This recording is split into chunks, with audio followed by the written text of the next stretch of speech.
नमस्कार, मैं रवीश कुमार। महाराष्ट्र में ब्लैक फंगस से मरने वालों की संख्या 480 से अधिक हो चुकी है। पूरे देश में इस बीमारी से कितने लोग मरे हैं इसका कोई आंकड़ा नहीं है। दैनिक रूप से कितने मरीज आ रहे हैं इसका कोई आंकड़ा नहीं है। अधिकृत रूप से आपको बताया ही नहीं जाता है कि भारत में ब्लैक फंगस के कितने मरीज हैं, जबकि सरकार ने इसे महामारी के रूप में नोटिफाई किया है। मतलब किसी प्राइवेट डॉक्टर के पास भी ब्लैक फंगस का मरीज आएगा तो उसे सरकार को बताना होगा।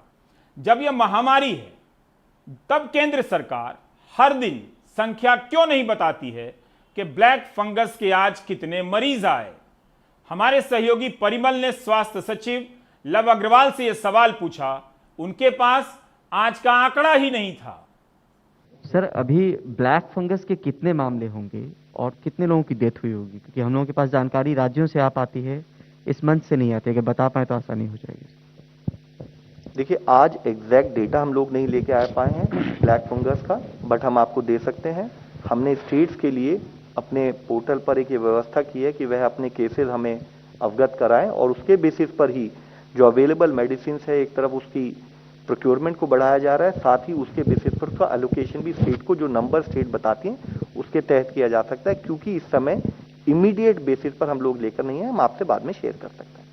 सरकार के पास संख्या है लेकिन आपको नहीं बता रही है। प्रेस कॉन्फ्रेंस में स्वास्थ्य सचिव कह रहे हैं आज उपलब्ध नहीं है, तो आए किस लिए हैं।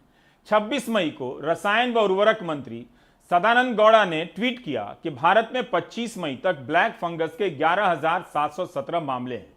इसके बाद से केंद्रीय स्तर पर इस तरह की कोई संख्या नहीं दी जा रही है। क्या इसलिए कि आप नागरिकों को अंदाजा ही ना हो कि कितने मरीज हैं और उन मरीजों को किस तरह की दिक्कतों का सामना करना पड़ रहा है। पहले से कोविड की स्टोरी को छोड़ने का बहाना खोज रहा गोदी मीडिया ब्लैक फंगस से भी नजर फेर ले और आपको पता ही ना चले कि इस बीमारी के इलाज में लोगों पर क्या कुछ गुजर रहा है, खर्चा कितना आ रहा है। 30 मई को कर्नाटक से डॉक्टर रघुराज हेगड़े ने ट्वीट किया कि एम्फोटेरिसिन बी की खराब सप्लाई के कारण पिछले हफ्ते एक मरीज की आंख निकालनी पड़ी क्योंकि उसका संक्रमण दूसरी आंख में भी फैलने लगा था। हम क्यों इस हालत के लिए मजबूर हुए हैं? सरकारों ने ब्लैक फंगस दवा हासिल करने की लंबी चौड़ी सरकारी प्रक्रिया तो बना दी ताकि कालाबाजारी ना हो, लेकिन इसके बाद भी और इसके कारण भी इस दवा को हासिल करना मुश्किल भरा काम हो गया है। दवा तो पूरी नहीं मिल रही है और इसके इलाज का खर्चा भी परिवारों को तबाह कर रहा है। 1 जून को दिल्ली से 36 साल के जतिन मक्कड़ के लिए मदद मांगी गई ट्विटर पर कि एम्फोटेरिसिन बी इंजेक्शन के 120 वायल चाहिए, अर्जेंट। उनका इलाज मैक्स पटपड़गंज में चल रहा है और स्थिति गंभीर है। यहां लोगों को 2 इंजेक्शन नहीं मिल रहे हैं। 120 इंजेक्शन खोजना मक्कड़ परिवार के लिए कितना मुश्किल रहा होगा।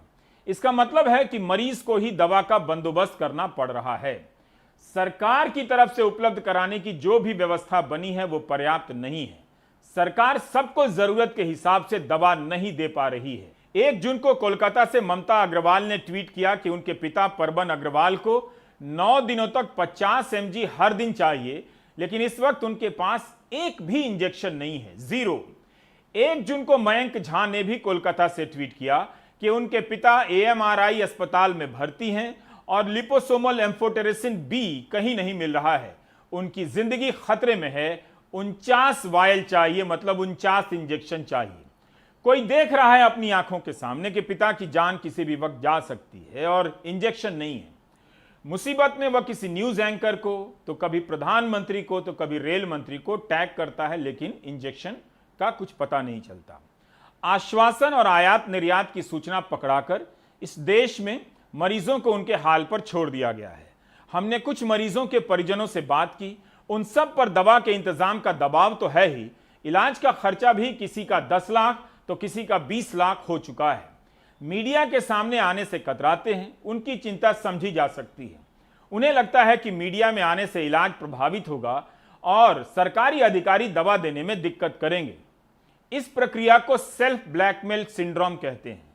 सिस्टम ऐसा चक्र बनाता है कि नागरिक अपने आप ही ब्लैकमेल होने लगता है ऑटोमेटिक रूप से। वो जानता है कि ना बोलने से भी दवा नहीं मिल रही है, लाखों का खर्च भी हो रहा है और जान भी नहीं बच रही है, तब भी वह चुप रहने का फैसला करता है। सेल्फ ब्लैकमेल सिंड्रोम कहते हैं। ऐसे कई मामलों को लेकर हमने वकील के सिंह से बात की, जो दिल्ली हाईकोर्ट में ऐसे मामलों के लिए लड़ रहे हैं। के सिंह की बातों से इसका अंदाजा तो होता ही है कि ब्लैक फंगस के मरीजों पर क्या बीत रही